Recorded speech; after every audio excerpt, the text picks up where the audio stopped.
Hello everyone, I'm Claire, welcome to my channel. Today I'm going to be talking about what Mooncat did in 2025.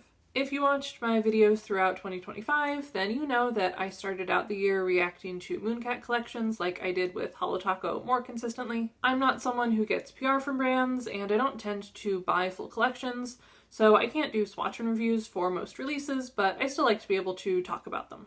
And because I didn't end up having time to talk about all the Mooncat collections, I'm going to go through all of them now, not necessarily going into detail about each individual polish the way I usually do, but definitely talking about how I feel about each collection as a whole and how I think they fit into the overall year that Mooncat had, from their price increase to the Avatar collab. A lot happened with Mooncat in 2025 that I think is worth discussing, so let's get into it. Mooncat is a boutique nail polish brand based in the US, and they released 5 collections over the course of 2025, which is less than usual. A lot of us probably remember that they had kind of a rough 2024, mostly because of the exploding bottle issue.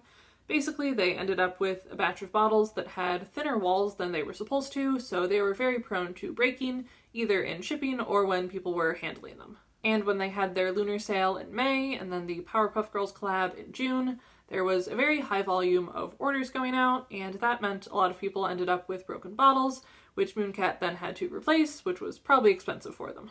But I thought they rebounded pretty well at the end of 2024.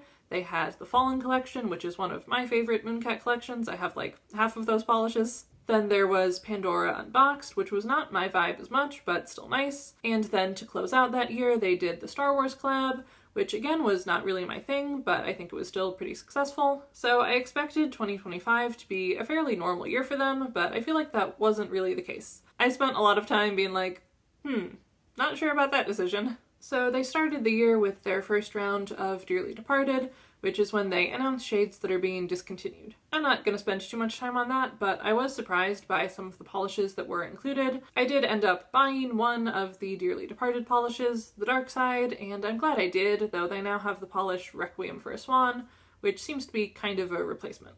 Then in February, we had the first collection of the year, the Baroquen collection, and this is one of the collections that I did have time to make a video about if you're interested in hearing all my thoughts. I won't repeat everything here, but basically it was a spring palette with 4 very shiny chrome shimmers, a glow-in-the-dark shimmer, a linear hollow, a flaky magnetic, and a metallic flake topper. My reaction was that I wasn't especially interested in most of the polishes, but it was overall a good spring release with strong theming, and I do really enjoy the one polish I got from it, Such Sweet Sorrow, so definitely not a bad start to the year. I'm just not typically blown away by spring collections. But then, as the year progressed, tariffs started to become an issue. It's something that basically all nail polish brands have had to deal with, because even if they mix polish in the US, the pigments they use are imported. So we saw a lot of price increases. Mooncat decided to do a sale before they raised prices, so in April we got their spring lunar sale about a month earlier than I was expecting. There weren't too many polishes I wanted to get since they hadn't released very much since their last sale, but I ended up getting Jewel Beetle from the Fallen collection and Such Sweet Sorrow from the Baroquen collection, plus redeeming a reward and stocking up on top coat. Then in May, we got the official notice of the price increase a few days before it went into effect. I actually ended up placing another order then, where I just bought a bottle of top coat and redeemed rewards for 2 polishes, so a pretty good value for the amount that I spent. But like I've mentioned before, I think Mooncat's price increase was probably the most shocking of the brands I pay attention to. They raised prices for all polishes by $1 to $2, which is similar to other brands, but their prices were higher to begin with. So now their cheapest polishes, creams, are $15, while their most expensive ones like magnetics and thermals are $18, and other specialty finishes are $16 or $17. Most brands' prices top out where Mooncat's prices begin. So that means I personally held subsequent releases to a higher standard. And the next release we got, a few days after the price increase went into effect, was the Remedy collection. And this collection was made up of more shimmers, plus some thermal polishes in a spring palette with a few brighter pops of color. I was also able to make a video about this collection, and my main thought was that even though I liked some of the polishes, it felt weird to get what felt like a second spring collection. Between a statement that the brand owner made and the fact that we were getting our second collection of the year in May, I knew we weren't going to get a ton of Mooncat collections in 2025, so it was unexpected for two of them to have such similar bright, springy vibes, especially when Mooncat tends to lean towards bolder and darker colors to go with their edgy vibe. And then the other thing about this collection was that it was not the ideal thing to release right after their price increase because it included so many thermals, polishes that change color based on temperature, which again, Mooncat started charging $18 for. And not only that, but some of them were cream thermals, meaning that they're just the colors with no added flakes or hollow or anything. And when you consider that thermals do stop changing color eventually, it makes it feel even more unreasonable that they charge so much for them, especially the ones that will end up as plain creams when they stop transitioning. So I was not feeling a lot of goodwill towards Mooncat at this point in the year. I thought they were charging too much for polishes that I didn't think were very special or exciting or otherwise worth it. Then in June, we got another round of Dearly Departed with some more unexpected polishes being discontinued, though this time there weren't any that I wanted to get. And in late July, we got our third collection of the year, Welcome to Paradise. And this is the first one that I wasn't able to make a video about, so I will be spending a bit more time on it now, going through the polishes and the collection as a whole. The marketing for this collection started out with this neon sign graphic, so people were thinking maybe a neon collection, but then Mooncat was like, psych! It's actually this dark, futuristic cyberpunk vibe with a vaguely sexual undertone. And it did feel a lot more like what I expect from Mooncat. I was glad we were moving away from the pastels, but I didn't end up being super excited by the polishes. I would say the polishes in this release fall into three categories: the magnetics, the linear hollows, and some miscellaneous finishes. I'm not going to spend a ton of time on each polish, but I will go through each group. There are 4 magnetics that are basically each a multichrome magnetic pigment in a dark base. Epilogue to Utopia is a blue to purple multichrome in a black base. Port 6666 is magenta to purple in a black and navy base. It mostly just looks black to me. 404 Soul Not Found is teal to purple in a black base. And Mutiny is green to teal in a deep teal green base. And with this one, I can actually tell that the base isn't black. The plus side with these magnetics is that they seem to have really good formulas. Both the marketing and the reviews emphasize that they have really great coverage and opacity. Seems like most people are good with 2 coats. And apparently that's an improvement over some past Mooncat magnetics where they recommended that you paint them over a cream to get good coverage. Like, they made a post comparing 404 Soul Not Found to their polished Millennia, which has a similar description but is much more sheer. But the funny thing is that Millennia was still available on the website. You would think they would have discontinued it during the last round of Dearly Departed since they were coming out with a new and improved version, but it was still there, and as of recording, it's still available now. They're still selling a polish that they say isn't that good. So that was weird, and the other thing I don't like as much about these magnetics is that they feel so basic. Even the ones that you can't compare directly to other Mooncat polishes don't feel new or exciting because I've seen multichrome magnetics from other brands. And for the price point, which is $18, I'm glad they at least have great formulas, but I would like to see more complexity or uniqueness. Give us a background shimmer, throw in some reflective glitter or metallic flakes. Like, yeah, there's nothing wrong with wanting to include some basic staple shades in your catalog. If Mooncat wants to do that, that's their prerogative, and if people want to buy them, that's their business. But I'm not personally interested in spending $18 on these magnetics when brands like ILNP have similar polishes for a lot less. I'm not someone who even always cares that much about getting the best possible deal on nail polish. I've bought multichromes from Mooncat before when I could have gotten them cheaper somewhere else, so maybe it doesn't totally make sense for me to feel this way. But I think there was just something about seeing these 4 similar basic polishes in one collection that I wasn't impressed by. If they had been spread out among multiple releases, I probably wouldn't have noticed or cared that much, but seeing them all together, I wanted them to have more going on. They are nice polishes, and there's something to be said for the really clean look of a simple magnetic. I totally get it if you enjoy these, but I don't know if we needed all of them in this collection, and none of them made it onto my wish list. Then the next category is linear hollows that are also metallic. So there's Ego Stroker 9000, which is hot pink, Night Mode, which is described as blue-purple, and Cyborg Tears, which is a blue-toned silver. And all of these have linear hollow pigment, which shows up best in direct light, but in indirect light they have more of a metallic sheen. I do like linear hollows that have something else going on because otherwise they can look pretty boring in the shade when you're just seeing the color and not the hollow, but I would prefer to have a color shifting shimmer or something like that because these are just a little extra shiny and that doesn't feel like that much of an improvement to me. I do like the colors, especially the pink and the blue, but one thing to note is that these are also kind of replacement polishes. Mooncat used to have a standard hot pink linear hollow called Venus Flytrap and a more purple leaning indigo called Anti-Fragile, which were both discontinued in 2025. Plus, they have a silver linear hollow called Moonflower that's still around. So I almost wonder if they were like, pink and indigo and silver linear hollow polishes are good sellers, but ours have been around for a while so they're not getting noticed as much. What if we release slightly different versions of them so people will buy them because they're new? When a brand has been around for a long time, of course you're going to see a little repetition because there are only so many colors and finishes they can do, but when you get to the point that half of a collection is noticeably similar to things they've done before, it just kind of feels like they aren't putting in as much effort as they could be. So none of these made it onto my wish list either. I have things that are similar enough. Then we have the miscellaneous polishes. Meowtex Industries is a green to purple multichrome, not a magnetic this time, just a multichrome. I do kind of question including it because it seems to have a similar color shift to 404 Soul Not Found, so people could just wear that unmagnetized and get a similar effect, but it does fit the vibe.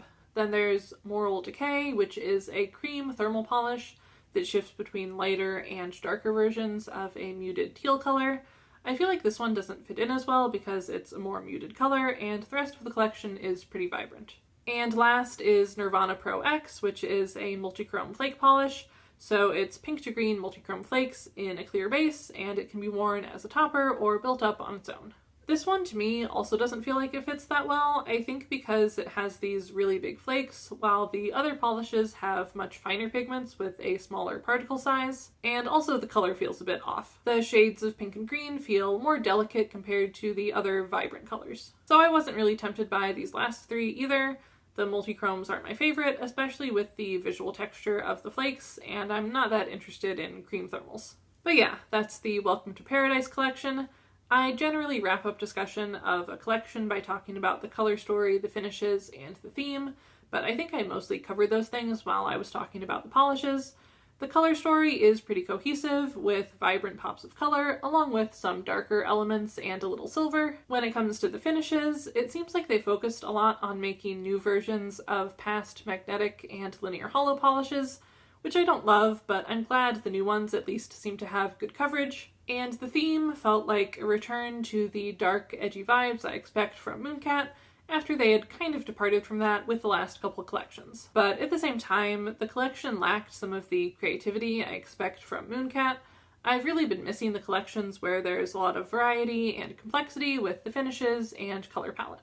Moving on, I don't think anything notable happened in August, but in September we got the next collection called Danse Macabre. With marketing, they did kind of the same thing as the last collection, where it started out a bit lighter and then got dark, but this time with ballet. A lot of people described it as a Black Swan vibe, like the Natalie Portman movie. And I think this collection was also meant to be Mooncat's take on classic work-appropriate polishes, which comes across with some shades more than others. But with the polish names, I definitely did get that sense of keeping up appearances, making sure everything seems normal on the outside, while the inside is maybe a bit more angry or tumultuous. And I think that reflects the Black Swan vibes, as well as the idea of like how workplace culture can conflict with personal identity, so that was interesting. But getting into the polishes, they kind of fall into different categories like the ones in the last collection, though maybe not to the same extent. I'll start with the magnetics. First is the Silent Scream, which I think was meant to be a replacement for a discontinued polish called Apparition, though it is a simplified version. The Silent Scream is just a black base with silver magnetic pigment, while Apparition had some shimmer and hollow. And I kind of feel the same way about this polish as I did about the magnetics in the Welcome to Paradise collection. It's a good staple shade, and while I can see the appeal of a high-quality basic, I also find it kind of boring. It's not the kind of thing that would entice me to spend $18. The other magnetic is also very simple, with just the base color and the magnetic pigment, but it's at least not a magnetic colorway that I see all the time. It's called Clair de Lune, and it has a dusty purple base with light purple magnetic pigment. I think it's really pretty, but not one that I feel like I need. Then there were a couple of linear hollows. These ones, instead of being metallic, have some added shimmer. So there's Hell is Other People, which has a dark purple base and purple to pink shimmer.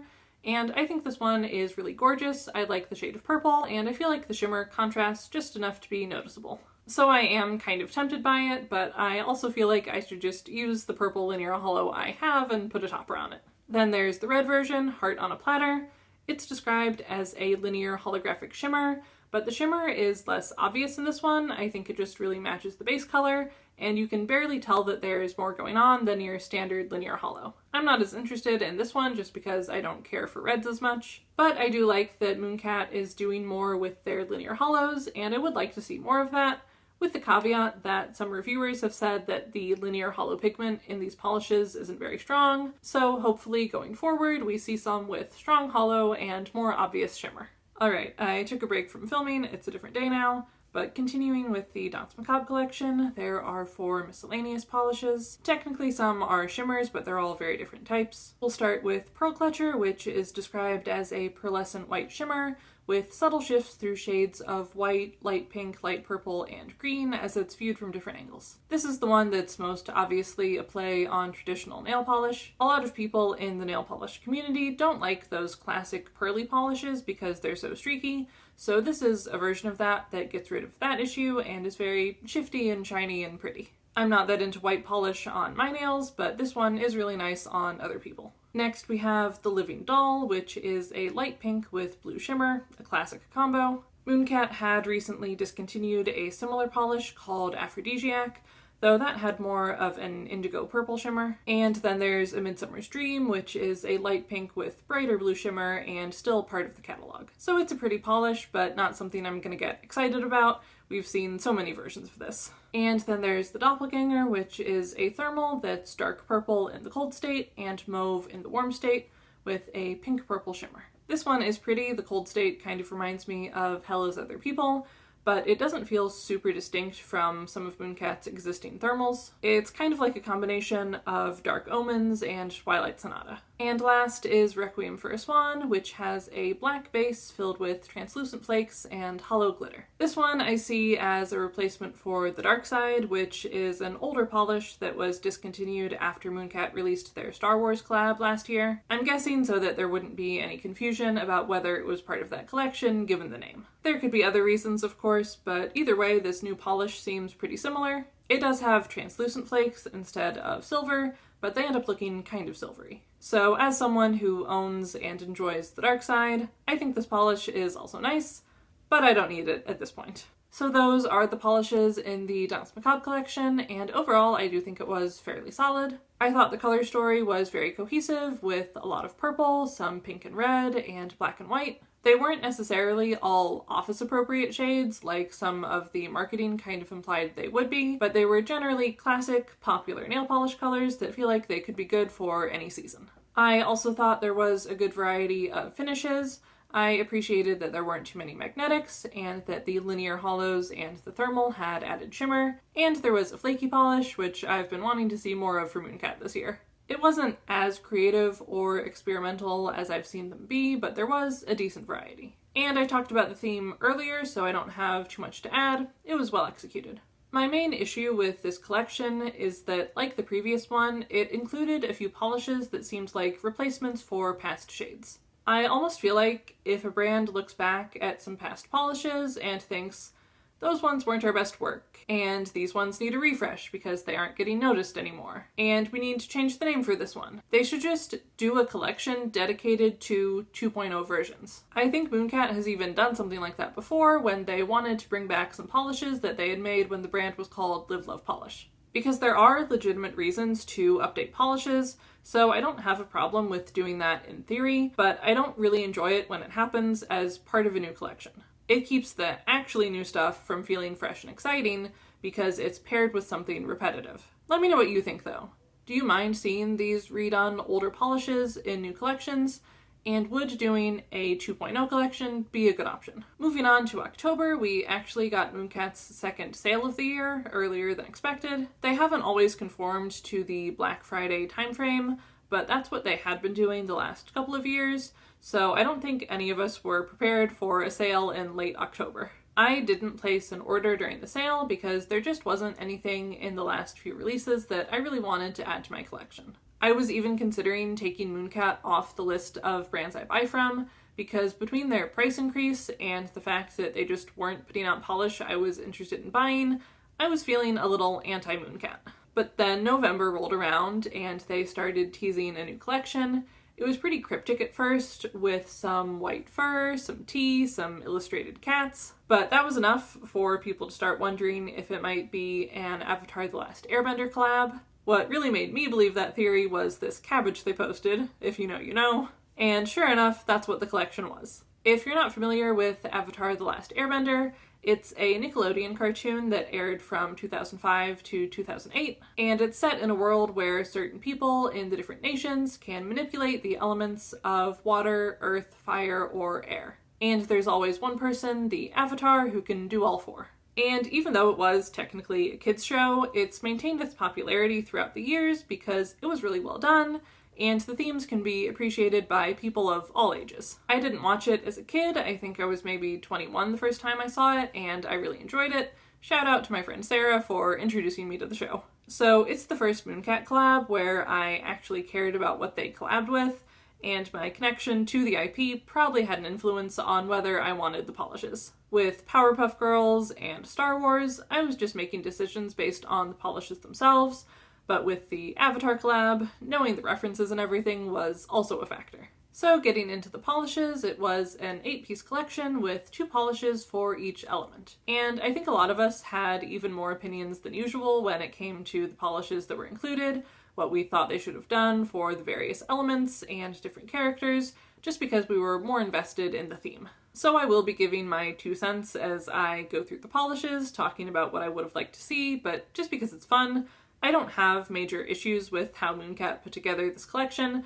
I just think it's fun to consider different possibilities. Starting with the 2 water-themed polishes, they were Bloodbender and Spirit Water. Bloodbender is a magnetic with a deep burgundy base and vibrant blue magnetic pigment, which is a really gorgeous color combo, though it is a reference to one of the darker, creepier episodes. And for that reason, some people were questioning, why make this the polish that represents one of the main waterbending characters, Katara, when it's related to something that was traumatic for her? And I definitely get that. It's a beautiful polish that makes sense for the reference, but maybe they could have gone with something that was lighter thematically. I was still tempted by this polish, but I passed on it because I have something that's close enough to how it looks unmagnetized. Then Spirit Water is a thermal that's slate gray in the cold state and light aqua in the warm state, and it also has greenish iridescent flakes. This one doesn't exactly make sense to me. It's very pretty, and I get the reference, though I did have to look at the Avatar wiki to remind myself exactly what happens with Spirit Water in the show, but these just aren't the colors that I really associate with the water tribes. Not that the colors in Bloodbender are exactly what I would expect either, but they make sense for the reference. The first color I think of for the water element is the shade of blue that Katara and Sokka wear, and not gray or pale aqua or green. The closest we get to that blue is the shimmer in Bloodbender, but I think it would have been nice to see it as the base color for one of the polishes. I am also kind of sad that there's no explicit Sokka reference with either polish. He did make it onto the carton, but he's one of my favorite characters and I would have liked to see him represented. Like, imagine a polish called My First Girlfriend Turned Into the Moon. That would have been iconic. So yeah, both pretty polishes, but I don't know if they really did justice to the water tribes. Let me know what you think, though. Next are the earth polishes, Tales of Ba Sing Se, and my cabbages. Tales of Ba Sing Se is another magnetic with a dark green base and multichrome magnetic pigment that shifts through yellow, green, and orange. Ba Sing Se is the capital of the Earth Kingdom, and Tales of Ba Sing Se is the title of an episode set there, so that'll make sense. And I really like this polish. I don't always like magnetics that are just the base color and the magnetic pigment with nothing extra, but in this case, I really like the colors, so I did get it. And I also got the other Earth-themed polish, my cabbages. Technically, they were Christmas presents, but I did place the order. My Cabbages has a green jelly base, and it's very full of big green iridescent flakes that shift to yellow and a bit teal. Just such a fun finish. It's so shiny. Definitely the kind of thing I want to see more of from Mooncat. And it's one of the sillier references. It refers to a minor recurring character who just wants to sell cabbages, but they're always getting destroyed by the main characters. So I do really enjoy both of these polishes as a green lover, but again, there's a specific character reference I would have liked to see. The main earthbender in the series is Toph, who's another one of my favorites, and I really feel like the first polish should have been named for her in some way. It being a magnetic is actually perfect because she learns to metal bend, and I feel like magnetizing polish is the closest any of us are going to get to metal bending. If the cabbage guy gets a polish, Toph should get a polish. Then we have the two fire-themed polishes, Jasmine Dragon and Banished Prince. Jasmine Dragon has a burnt orange base with orange, yellow, green iridescent flakes and bright orange magnetic pigment, and it's a reference to Uncle Iroh and his tea shop. It is a nice polish, but not necessarily my favorite color scheme. And Banished Prince is a thermal. It's a black and red when cold, and a bright red when warm, and it also has orange, yellow, green iridescent flakes. This one is a reference to the character Zuko, who was banished by his father, Fire Lord Ozai. And it's another cool polish, but I'm pretty picky about thermals because they do stop transitioning eventually, so I didn't get it. With these two, I am happy with the names and the references. I like that they were both inspired by specific characters. I think Uncle Iroh and Zuko definitely deserve to be represented. My only issue is that I feel like these polishes are a little similar to each other. Like, at their core, they are both reddish polishes with orange iridescent flakes. It's just that one polish is a magnetic and one is a thermal. Which, granted, is a fairly significant difference, and of course Mooncat was working with a limited color palette to try to represent the Fire Nation, but I feel like they could have at least not repeated the iridescent flakes. And then last are the air polishes, the Avatar State and Breath of Wind. The Avatar State is a sheer white polish with bright blue shimmer, and it glows aqua in the dark. And it's spot on for the reference. The Avatar State is, unsurprisingly, a state the Avatar can enter to channel the powers of past avatars, and it involves the Avatar glowing blue, so that's why the glow-in-the-dark aspect of the polish makes so much sense. I didn't get this one since I don't like white polish that much, but I think it was pretty popular for good reason. Then Breath of Wind is a thermal that's gray when cold and white when warm with bright blue shimmer, and the name refers to an airbending ability. I thought this polish was kind of boring. In the warm state, it looks basically the same as the Avatar state, so it feels even more repetitive than the fire-themed polishes, and the reference isn't as compelling. Once again, I think they should have referenced a specific character, in this case Appa the Sky Bison, everyone's favorite giant furry companion. Linri said they should have done a polish with bar glitter, since bar glitter can look like hair or fur.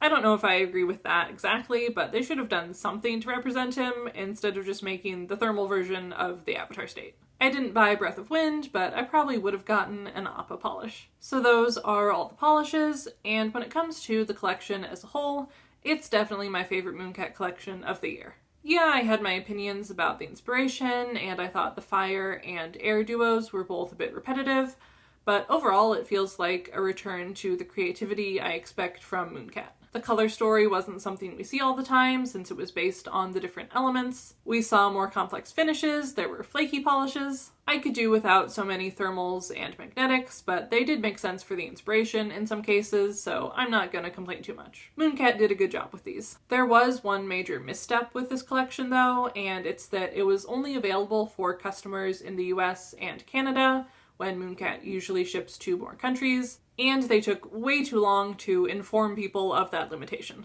It should have been part of the first post announcing the collection, but instead they let people get excited for a few days, and then they were like, screw you, international customers. It would have been disappointing either way, but they really could have handled it better. So yeah, that was Mooncat's 2025, and my overall impression of them throughout the year was that they didn't bounce back from 2024 as well as I thought they did.